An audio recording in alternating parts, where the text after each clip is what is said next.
Saudara, Anda menyaksikan Kompas Bisnis bersama saya Putri Oktaviani. Peran ganda atau rangkap jabatan menjadi sorotan publik saat Danantara lahir 24 Februari 2025. Meskipun Kepala BPI Danantara, Rosan Roslani, berjanji pengawasan Danantara akan dilakukan secara rumit alias berlapis untuk menjamin transparansi. Kita dengarkan penjelasan Rosan Roslani, Kepala BPI Danantara yang saat ini masih menjabat sebagai Menteri Investasi dan Hilirisasi serta Kepala BKPM berikut ini. Oh, ini mungkin menurut saya ini Danantara adalah suatu badan yang paling banyak diawasi. Ini paling banyak diawasi, ya, karena nanti semua terlibat, ya, baik dari karena ini kita adalah lapor langsung ke Bapak Presiden. Itu sudah ada yang tidak ada yang paling lebih tinggi lagi, pelaporannya pertanggungjawaban ke Bapak Presiden, dan Bapak Presiden otomatis akan dibantu oleh seluruh perangkatnya untuk memastikan kita bisa berjalan dengan baik, dan ini saya meyakini juga akan melibatkan semua pihak dan seluruh perangkatnya gitu. Pak Rosan bilang kalau Danantara ini jadi yang paling banyak diawasi. Ya iyalah, soalnya kita lihat nih pemimpin Danantara, Ketua BPI Danantara, Rosan Roslani juga merupakan Menteri Investasi Hilirisasi atau Kepala BKPM. Kemudian holding investasinya ada dipimpin oleh Pandu Syahrir yang juga merupakan pengusaha dan juga Direktur Toba. Nah, ada lagi pemimpinnya, holding operasional. Jadi ini dipimpin oleh Doni Oskaria yang juga merupakan wakil Menteri BUMN. Kalau dilihat saudara, berarti ya selain ada di Danantara juga mereka masih memimpin di kementerian masing-masing begitu ya, maupun juga menjadi direktur di perusahaan yang ini Toba.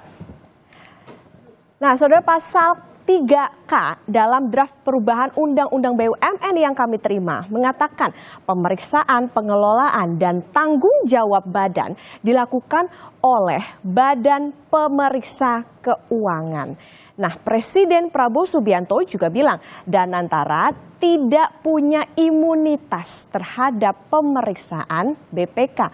Danantara tidak hanya pengelolaan aset sekitar 15.000 triliun rupiah, tetapi juga tentang payung hukum kepemilikan saham. Kita lihat perubahan kepemilikan saham perusahaan-perusahaan di bawah payung Danantara di data berikut ini. Oke, ini dia nih status hukum saham Danantara. Kami mengambil dari draft perubahan Undang-Undang BUMN 2025 pasal 3A. Seluruh saham holding operasional itu dimiliki oleh negara Republik Indonesia dan juga badan. Kemudian yang kedua, negara Republik Indonesia memiliki 1% saham seri A Dwiwarna dengan hak istimewa melalui Kementerian BUMN. Kemudian yang ketiga, badan sebagaimana dimaksud yaitu Danantara ini memiliki 99% seri B pada holding operasional. Oke, masih ada 1% saham milik negara seri A yang sangat powerful. Seharusnya BPK masih bisa memeriksa ke anak-anaknya Danantara karena ada negara di dalam kepemilikan sahamnya. Nah, tetapi yang menarik dan bisa memantik pertanyaan adalah Pasal 3H ayat 2 yang mengatakan keuntungan atau kerugian yang dialami badan dalam melaksanakan investasi merupakan keuntungan atau kerugian badan. Nah, apakah ini nih artinya tidak ada konsekuensi hukum yang artinya pemeriksaan ataupun oleh BPK gitu ya, itu bukan kerugian negara, tidak akan ada tersangka. Nah, ini nanti akan kita tanya ke ahli tentang perusahaan negara. Center for Strategic and International Studies atau CSIS mempertanyakan struktur kepengurusan dan pengisian jabatan di Danantara, saudara, yang berpotensi memunculkan konflik kepentingan. Penetapan Pak Roslan dan Pak Doni sebagai CEO dan wakil gitu. Dalam Undang-Undang BUMN itu disebutkan bahwa Dewan Pengawasnya, Ketua Kepala Dewan Pengawas adalah Menteri BUMN. Sementara pelaksananya adalah Kepala Danantara. Nah, kalau misalnya sekarang gini, Kementerian BUMN dengan Kementerian Investasi itu kan dua entitas yang sebenarnya setara. Ya kan? Kalau misalnya yang ngawasin setara sama yang diawasin itu kan jadi percuma gitu. Itu menurut saya belum lagi masalah konflik of interest yang lain gitu ya. Jadi dari situ menurut saya sebaiknya kalau kita mau membangun tata kelola Danantara, governance dari Danantara yang baik, ya harusnya dipisahkan. Kalau dia mau jadi kepala Danantara, ya udah dia jadi kepala Danantara gitu. Nah, saudara, tadi informasi soal Pandu Syahrir itu memang setelah diputuskan gitu atau ditetapkan menjadi CIO-nya Danantara, akhirnya mundur dari Toba begitu. Jadi, tapi yang jadi pertanyaan memang masih adalah soal bagaimana rangkap jabatan yang memang saat ini ada di Rosan Roslani maupun juga Doni Oskaria. Nah, usai jeda saudara, Kompas Bisnis akan kembali masih dengan ulasan mengenai rangkap jabatan pemimpin Danantara dan bagaimana pengawasan Danantara bersama Direktur Next Indonesia Center sekaligus pengamat BUMN Heri Gunawan.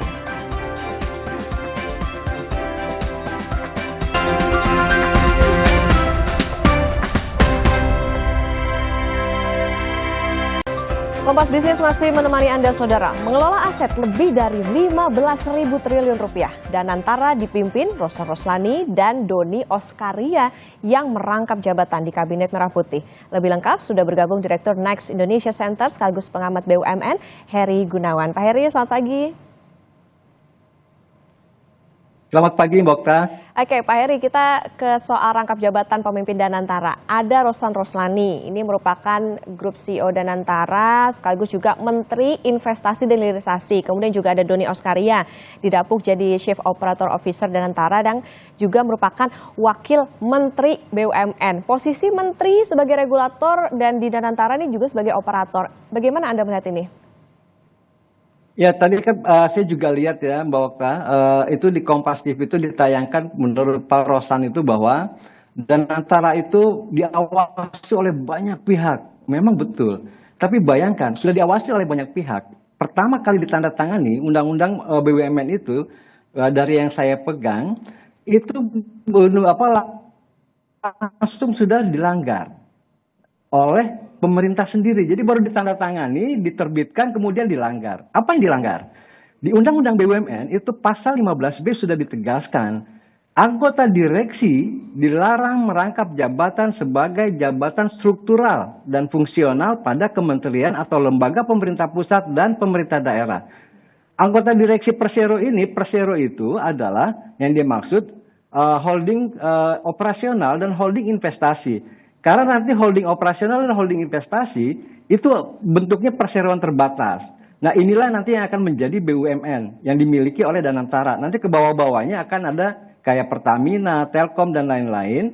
Itu nanti akan ada restrukturisasi kepemilikan saham. Nah, jadi dalam hal ini ada pelanggaran yang pertama dilakukan oleh Pak Doni Oskaria. Dia masih merangkap sebagai Wakil Menteri BUMN. Kedua juga Pak Rosan. Undang-Undang Kementerian Negara dengan tegas pasal 23 itu menyebutkan bahwa menteri itu tidak boleh merangkap jabatan di institusi yang dibiayai oleh APBN. Dan Danantara jelas modalnya itu satu dari penyertaan modal negara sebagai kekayaan negara yang dipisahkan, dan dua adalah modal lain yang sesuai secara undang-undang gitu kira-kira. Oke, berarti dari awal Pak ini bisa dikatakan bahwa struktur. Tapi kan ini kan jelas. Ya. Jadi betul. Ya, terjadi. Bayangin baru diterbitkan kemudian terjadi pelanggaran. Mungkin Pak Prabowo belum baca, Pak Presiden. Ya mungkin ini yang kasih masukan ini, maksud saya ya jangan kasihan lah, jangan begitulah. Jadi undang-undang baru diterbitkan sudah dilanggar. Bagaimana investor mau percaya pada Danantara atau publik? Jadi jangan heran kalau indeks saham kemudian atau saham-saham BUMN juga pada melorot semua tuh, pada merah.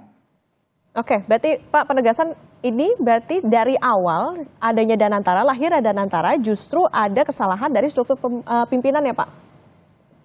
Betul, betul Mbak Okta. Nah, makanya menurut saya Pak Rosan dan Pak Doni terutama itu harus memutuskan mau di Danantara atau mau jadi menteri. Jangan dua-duanya karena itu melanggar undang-undang.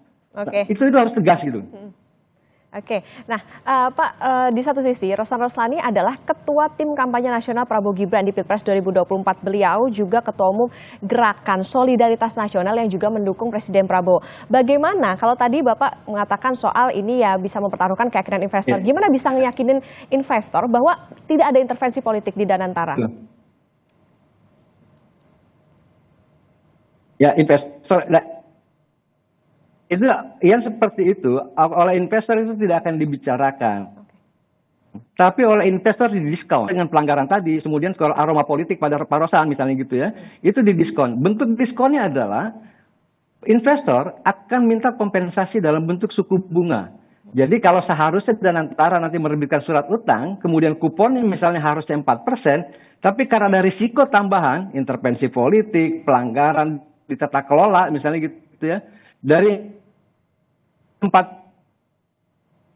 yang harusnya kemudian ditamil dong. You kasih saya 6 atau you kasih saya 5, maka saya mau beli bond. Jadi ini bukannya persoalan sederhana, ini persoalan panjang. Danantara kalau di awal dengan cara yang tidak baik seperti ini, kasihan Danantara itu niatnya baik, mau mengonsolidasikan, mau meningkatkan investasi dan kemudian juga jadi seperti yang terjadi pada Temasek, justru dirusak atau dikotori oleh masalah tata kelola yang seperti ini. Jangan lupa tata kelola itu akan menjadi panglima bagi masyarakat investasi saat ini gitu ya. Oke, Pak Heri, artinya dengan adanya rangkap jabatan ini juga akan beresiko atau berdampak ke tata kelola di Danantara ini sendiri, Pak, ke depannya? Betul, Mbak. Sekarang gini, siapa kalau memang di awalnya sudah melanggar, bisa dibayangin nanti kan BUMN. Nah, gimana kalau dia ngelihat bosnya sudah melakukan pelanggaran? Itu kan seperti pepatah.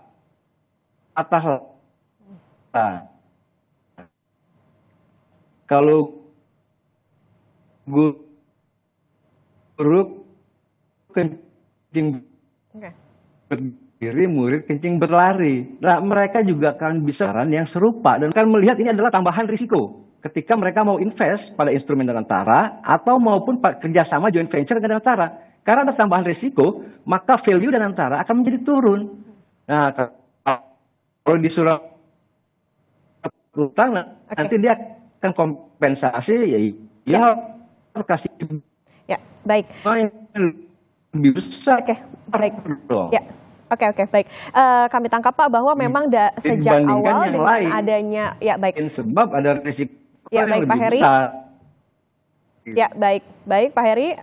Baik Pak Heri, kami tangkap bahwa memang dengan diangkatnya begitu ada rangkap jabatan di dalam tubuh para pemimpin dari Danantara ini tentunya melanggar Undang-Undang BUMN pasal 15B dan ini tentu bagaimana nantinya bisa berdampak pada kepercayaan investor maupun juga pengawasan terhadap Danantara ke depannya. Ini tentu yang bisa menjadi catatan bagi pemerintah bahwa harus dipastikan pengawasan untuk Danantara ini bisa transparan dan juga bisa meyakinkan investor bahwa tidak akan ada intervensi politik meskipun tadi kalau dikatakan Rosan Roslani ini pernah berada dalam struktur pemenangan dari Presiden Prabowo Subianto di pemilu 2024. Terima kasih Direktur Next Indonesia Center dan juga pengamat BUMN Heri Gunawan sudah bersama di Kompas Bisnis.